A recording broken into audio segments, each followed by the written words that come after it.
सीखेंगे बर्ड। तो पहले हमको ट्रायंगल फोल्ड करने का है, एकदम नोक्स बनाकर करने का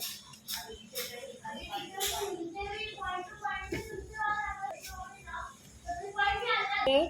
और सेम जोकर जैसे करेंगे।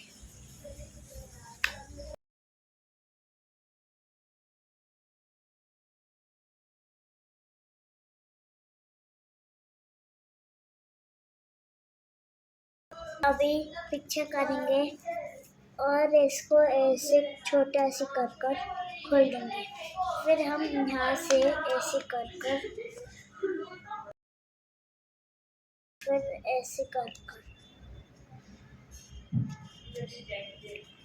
दूसरे साइड से भी सेम ऐसे कर देंगे।